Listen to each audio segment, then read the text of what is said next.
Rockstar. I had an amazing experience working with them before. Some of the producers I worked with are still there, and so are several directors who I am of a great deal of respect for. I really wanted to be a part of GTA 6, but they turned me down. I must have auditioned for more than 60 roles, some major, some minor. I didn't care how big the role was, I just wanted to be in the game. I didn't get any of them, and I never even heard back about a single one. Honestly, that was pretty discouraging. At one point, I even started wondering if they had some kind of unofficial policy against bringing back the same actors, because being rejected that many times and not even landing a small role just didn't make sense to me. So yes, there's definitely some disappointment and resentment. It feels like falling in love with someone only for them to suddenly leave you. The only thing I know about the game are small details I picked up from the script experts I read during the auditions. So that is crazy. He auditioned for more than 60 roles, ranging from major parts to smaller roles, but never received any feedback nor received any response from Rockstar Games. That is absolutely brutal. So going back to my point earlier, obviously Steve Haynes, the character, could not appear in Grand Theft Auto 6, even though it very much looks like there's going to be government involvement in Grand Theft Auto 6, possibly even the Leonida or Vice City branch of the FIB.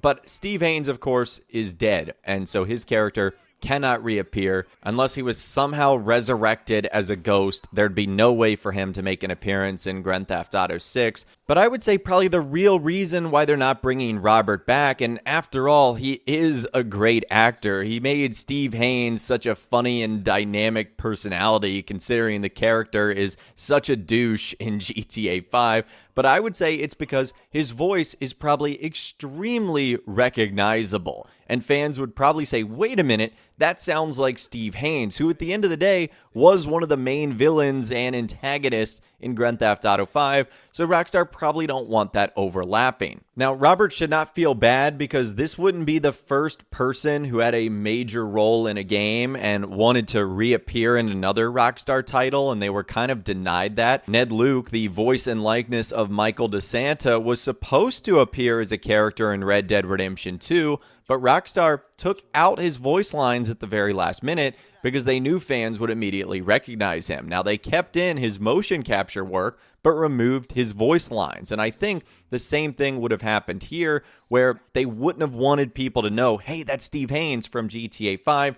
I just don't think Rockstar likes doing that all that much. And they've actually admitted this in the past, not specifically with voice actors and motion capture artists they've used in previous titles, but just big name actors in general, going on to say, we don't bring in name actors anymore because of their egos, and most important of all, because we believe we get a better sense of immersion using talented actors whose voices you don't recognize. And I think that's the key right there, that if you do recognize Steve Haynes' voice, it might give you a little bit of a sense of confusion, saying, what's going on? I thought that guy was dead. Why do they sound so similar?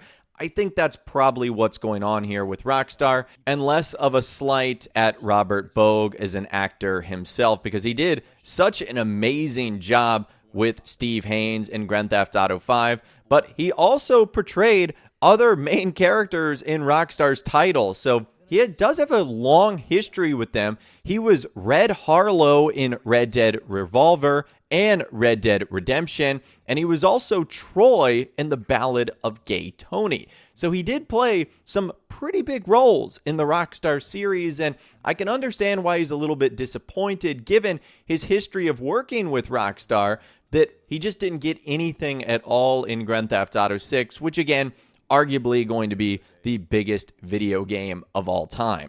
It just does sound crazy that he did 60 auditions without getting any feedback. Again, if that is true and the history he has with Rockstar, I can understand why that's a little bit disappointing. And I'm genuinely surprised he didn't just get any role. It could have been like a small NPC on the street, or like a radio DJ, or just someone as a part of a commercial. That would have been pretty cool. It would also be pretty cool to know what he knows. I mean, auditioning for 60 roles, he must have some sort of information about the title itself. He does go on to say that there are small details he picked up on. Now, I would assume even just doing an interview, you have to sign an extreme NDA. And so because of that, obviously he's not going to be able to reveal any of this.